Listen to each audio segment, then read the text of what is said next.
You're listening to CGSW on 90.9 FM in Calgary on Treaty 7 territory. Today, on Historical Figures, Icons, and Others, we'll be looking at Harriet Tubman. St. Catharines, Ontario, is the largest municipality in the Niagara region. Known as the Garden City, St. Catharines boasts impressive greenery, and tourists today can enjoy the hiking trails and watch the ships set sail from the marina. The ground on which they roam was a center for abolitionist activity and a final destination for the Underground Railroad in the 19th century. According to the Canadian Encyclopedia, the Underground Railroad was a secret network of individuals who helped Black Americans escape from slavery in the American South through a system of escape routes to reach freedom in the northern United States and Canada. During this time, between 30,000 and 40,000 slaves used the Underground Railroad to reach Canada, or British North America, as it was then known. On 92 Geneva Street sits a surviving relic from the era, Salem Chapel, British Methodist Episcopal Church. HistoricPlaces.ca notes the modest size of the church, with its simple architecture, comprised of stucco work on its exterior and featuring pointed arch windows. Built circa 1855, the current building replaced a log church that was unable to accommodate St. Catharines' growing Black community populated by Underground Railroad refugees. The most famous member of the congregation was abolitionist and Underground Railroad conductor Harriet Tubman. Outside the church today stands a bust of her, with a plaque reciting her famous quote, "I wouldn't trust Uncle Sam with my people no longer. I brought them all clear off to Canada." Nicknamed Moses, her iconic status as a courageous freedom seeker who helped others escape American slavery continues to inspire many around the world. However, Tubman's American roots often relegates her to the cultural memory of the United States. In their book Harriet's Legacies, Race, Historical Memory, and Futures in Canada, Ronald Cummings and Natalie Capel note that only a few sites in Canada commemorate Tubman. Even the 2019 feature film Harriet, the first to depict Tubman's story, gives St. Catharines very brief screen time. An article from the St. Catharines Standard even expressed disappointment over the misspelling of the town's name in the film. Fortunately, steps have been taken to preserve her Canadian legacy in the years following her death, and her memory has returned to the forefront in recent decades. Cummings and Capel recount one instance on June 14, 2020, during the Black Lives Matter protests in Canada and the US, when BIPOC high school students led a march from Tubman's statue at Salem Chapel to City Hall in St. Catharines. On Historical Figures, Icons, and Others, we'll dive into the life of Harriet Tubman and Canada's role in her story, a sometimes overlooked aspect of a well-known woman's legacy of courage and the pursuit of liberty.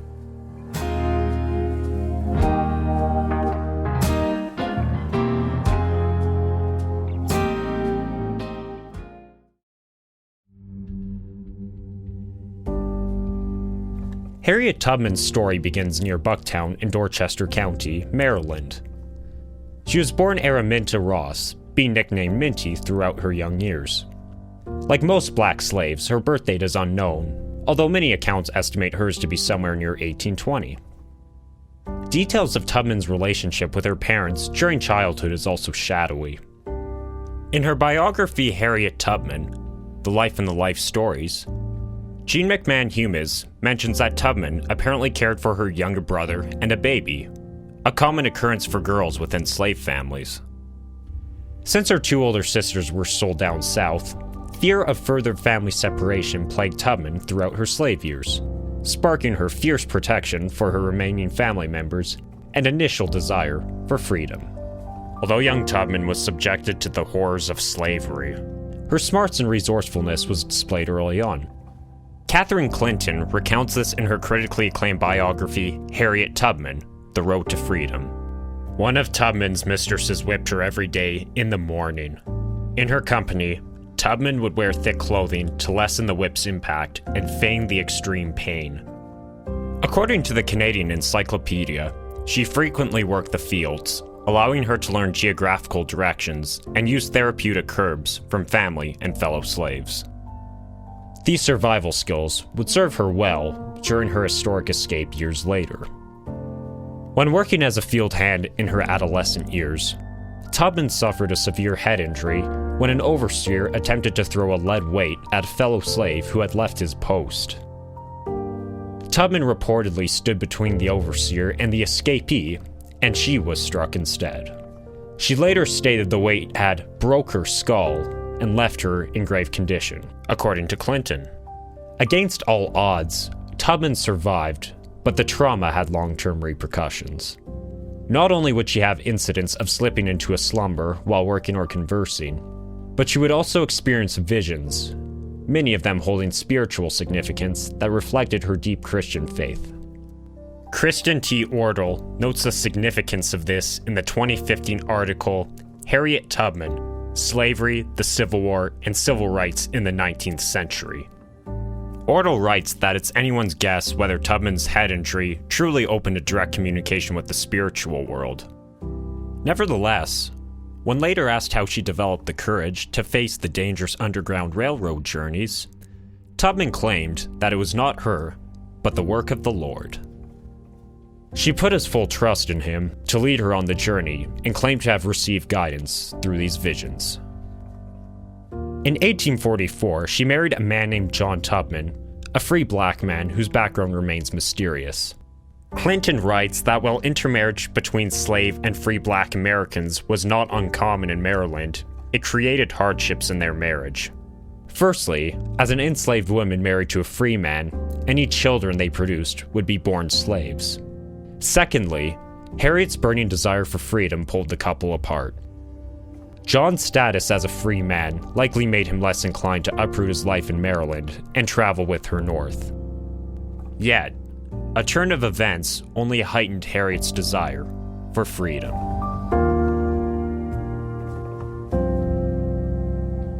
Following the death of her owner, Edward Brodess, Tubman was at risk of being sold to owners down south, subjecting her to the backbreaking work of cotton picking. In her book Harriet Tubman, Freedom Seeker, Freedom Leader, Rosemary Sadlier points out that Tubman's sleeping episodes would surely have hindered her from meeting the worker quota that Southern slaveholders expected. Clinton quotes Tubman, who later in life declared that, "There is one of two things I had a right to, liberty or death. If I could not have one, I would have the other." In 1849, Tubman made her daring escape to the Free State of Philadelphia. According to Humes, it was initially a joint effort with 2 or 3 of her brothers, but perhaps because of the great risk, they turned back to Maryland. Ultimately, Tubman, a slave woman of small stature, made the dangerous journey on her own.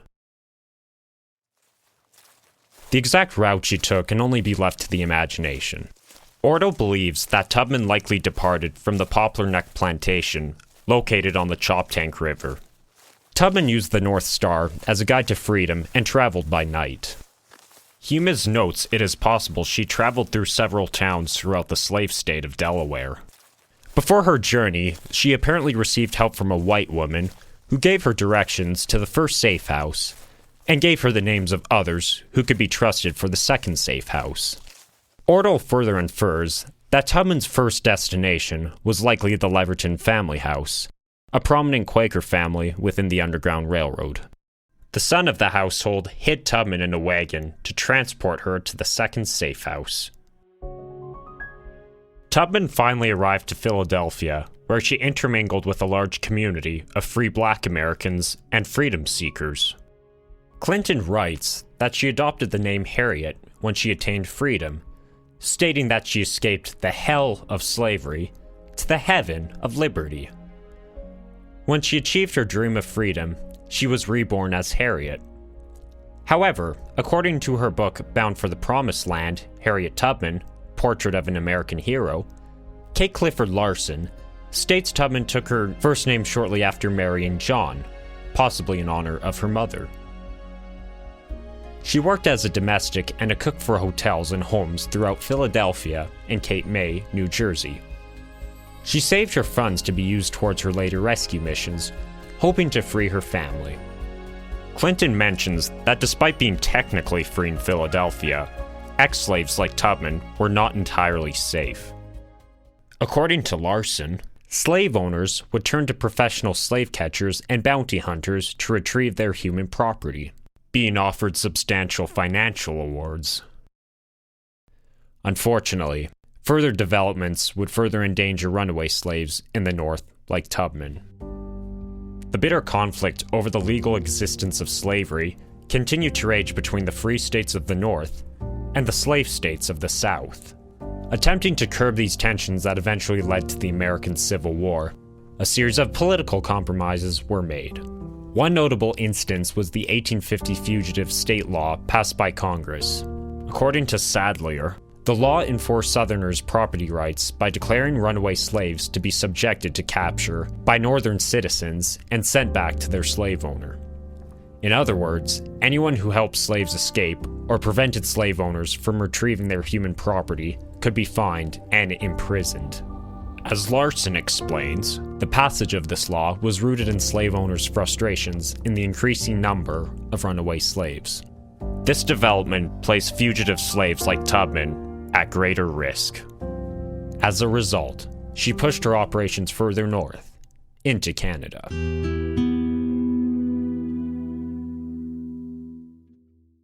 Canada had its own complicated relationship with slavery starting in the early colonial days. Sadlier writes that slaves were brought to the region as early as 1628.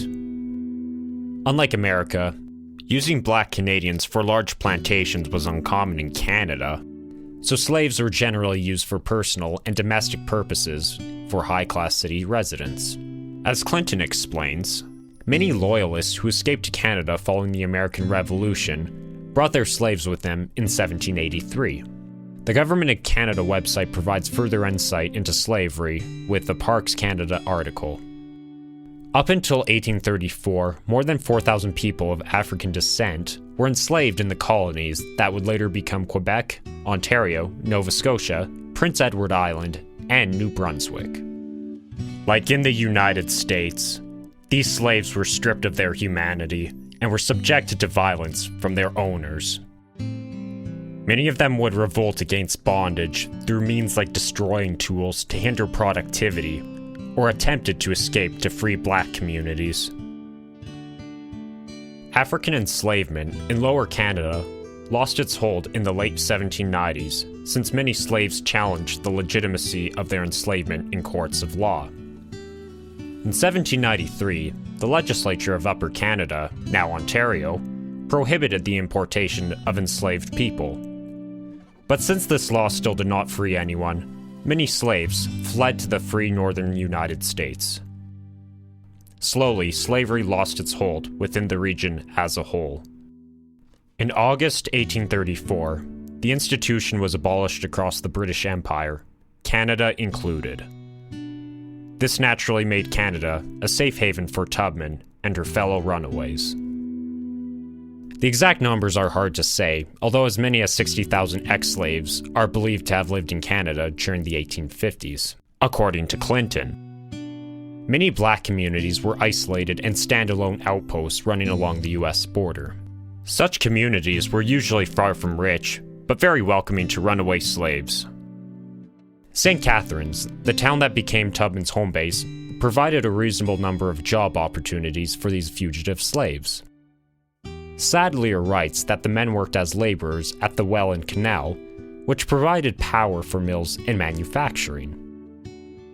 Other black residents worked as tradespeople or even as servants in wealthier white homes. Clinton states that why Tubman herself preferred St. Catharines is debatable, but it seems that it served practical purposes for Tubman. It was close enough to the American border, but also far enough away to avoid the attention of bounty hunters. According to Sadlier, Tubman rented a boarding house on North Street near the corner of Geneva for fellow refugees. The house was relatively close to Salem Chapel. Sadlier notes that when Tubman was not on rescue missions, she likely worked as a housekeeper, cook, or laundress, positions often associated with black women at the time. Economic interdependence was prominent within the community. Tubman used her wages to support the ex-slaves who resided with her. If she was short on money, she may have turned to others for assistance. Some of these sources include the American Missionary Society and the Anti-Slavery Society of Canada. William Wells Brown, an ex-fugitive slave writer, reflected how many black residents who had been in the community for long enough owned their own property. According to Humes, Brown wrote that each family has a good garden, well filled with vegetables, ducks, chickens, and a pig pen, with at least one fat grunter getting ready for Christmas. The houses in the settlement are all owned by their occupants, and from inquiry, I learned that the people generally were free from debt. Indeed, St. Catherine's provided opportunities for economic self-sufficiency for these men and women. Despite this rosy picture, living in St. Catherine's was not without its hardships. St. Catherine's, and the rest of Canada for that matter, was not immune to racial prejudice.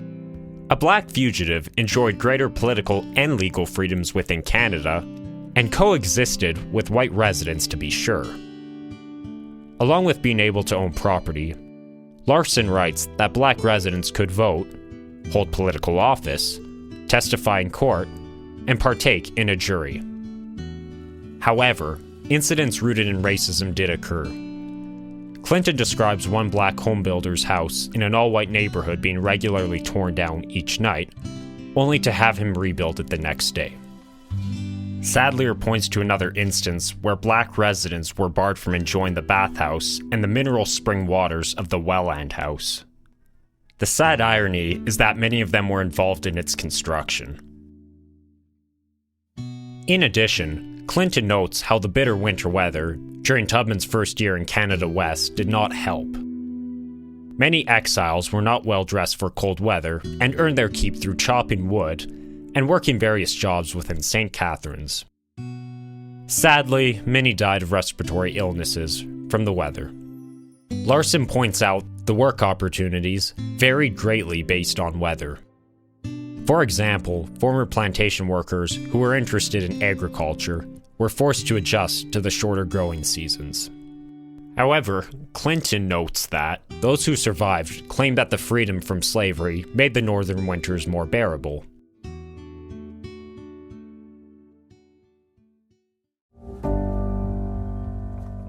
Tubman made it her mission to retrieve family members and others so she could share this freedom with them. In a separate excerpt published in Meridians, Larson provides a timeline of Tubman's Underground Railroad missions following her escape from Dorchester County. Tubman successfully rescued many of her family members from American bondage over the next several years. She conducted her first rescue mission the same year the Fugitive Slave Law was passed in 1850, rescuing her niece Keziah and her niece's 2 children. Between 1851 to 52, she rescued several others from the eastern shore, including her brother Moses. During this time, she returned to her husband John to bring him to Philadelphia, only to discover he married another free woman and refused to leave. This devastated Tubman. On Christmas Day in 1854, she brought her 3 brothers to freedom in Philadelphia, then to St. Catherine's. By this time, Tubman had become well known among Underground Railroad operators and the abolitionist community. William Lloyd Garrison famously named her Moses, a nickname that would remain with Tubman throughout her life. Like how Moses in the Old Testament of the Bible led the Israelites to the Promised Land, Tubman led her people to the Promised Land of the North.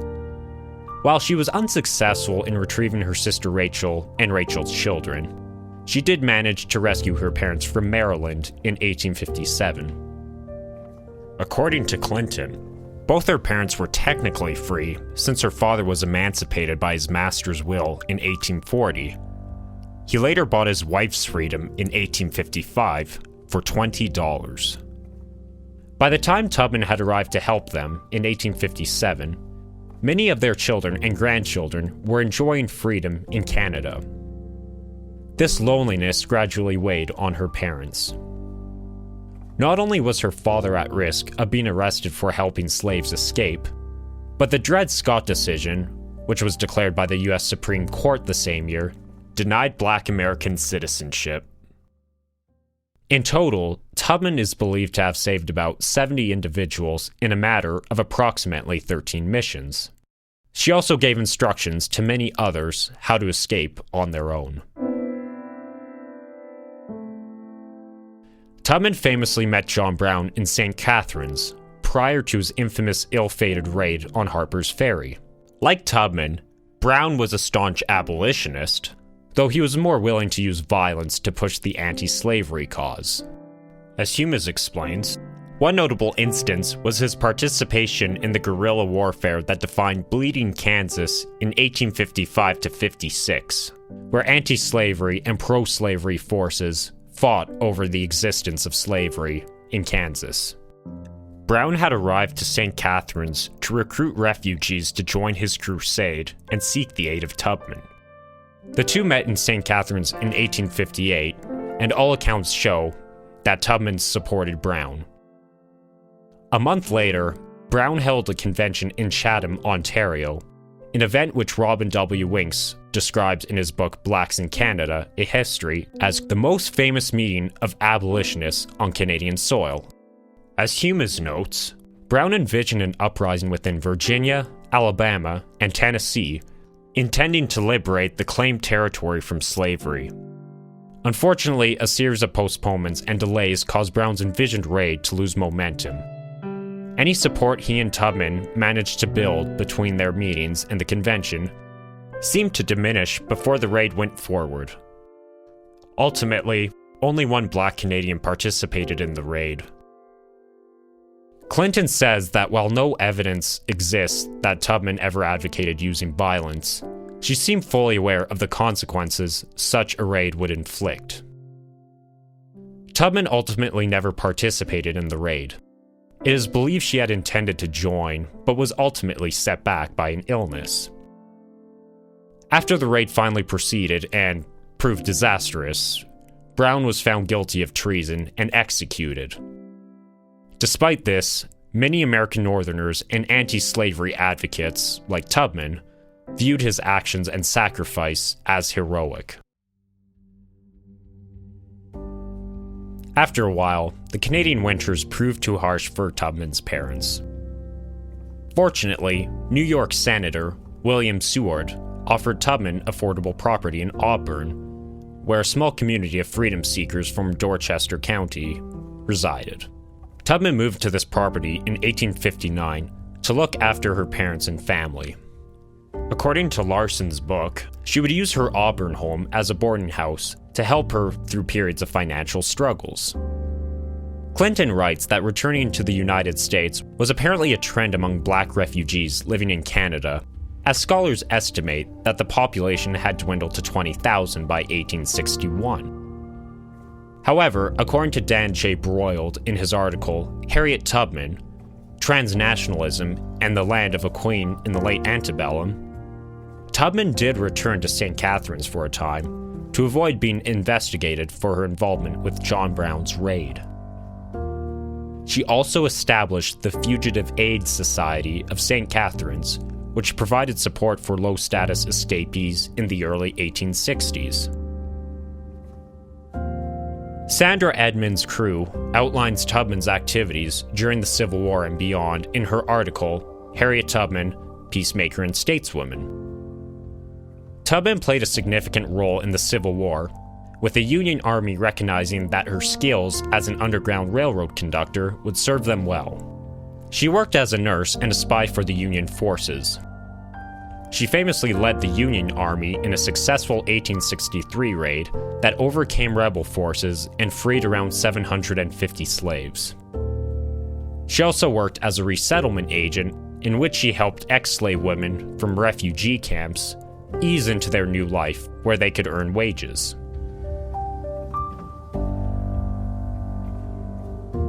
Unfortunately, the transition into the Reconstruction era after the Civil War was far from smooth for many freed Black Americans. Despite her remarkable achievements, Tubman was still confronted with lingering post-Civil War racist sentiments. An infamous incident occurred when she was physically forced off a train by a white conductor on her way back to Auburn, despite the fact she carried a military government pass. As crew recounts, she was also denied military compensation because of gender issues and the supposed informality of her service. Tubman would deal with accumulating debt and periods of financial hardships throughout her later years. Despite these setbacks, Tubman remained undeterred in continuing her community service. Larson discusses Tubman's advocacy work for women's suffrage. She argued that it was only fair that women earn voting rights because they sacrificed so much for men, and tended for injured soldiers in the army hospitals. It was at an 1896 suffrage convention in Rochester, New York, that she famously declared, "I was conductor of the Underground Railroad for 8 years, and I can say what most conductors can't say. I never ran my train off the track, and I never lost a passenger." According to Larson, Tubman's health would decline in the later years of her life, at one point being wheelchair-bound. She was admitted into her own Harriet Tubman home for aged and infirm Negroes, which had officially opened in 1908. Before she slipped into a coma, she apparently told those who gathered by her side that, "I go away to prepare a place for you, that where I am, you also may be." Harriet Tubman passed away on March 10th, 1913.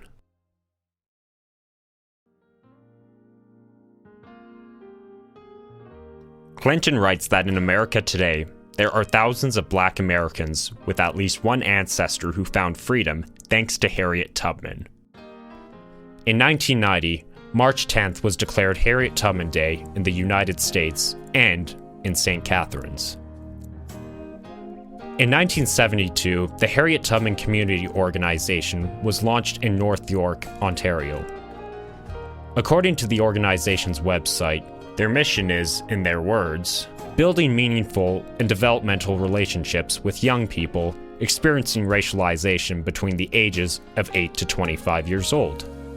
Using Harriet Tubman's collaborative model, we partner with diverse institutions, organizations, community groups, and individual allies to establish a railroad network of resource to keep Black young people, and others who relate, engaged in positive activities.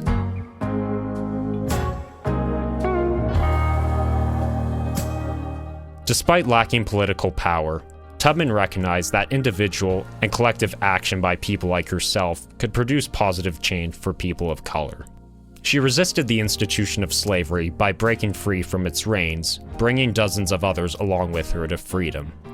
The fact that she was a slave woman of small stature made her vulnerable to serious consequences, and yet that is exactly what makes her accomplishments all the more admirable. And to think that she used the small Canadian town of St. Catharines as her home base. Harriet Tubman's legacy is one that can and should be shared across the US-Canada border, since our pre-Confederation nation played a small and indirect, but important part in slavery's eventual demise in America. As Canadians, we certainly cannot overlook our own racial prejudices that mirror that of our American neighbors, sometimes merely tolerating rather than truly accepting others. Yet we can also acknowledge that freedom in Canada gave ex-slaves the chance to be economically self-sufficient and earn wages, form communities to enjoy the company of family and friends, and, most importantly, give them a taste of freedom. And Harriet Tubman made much of this work. While we should recognize there is always work to be done addressing racial inequality and prejudices in Canada and elsewhere, it's people like Harriet Tubman who we can look to and recognize there is always hope for positive change.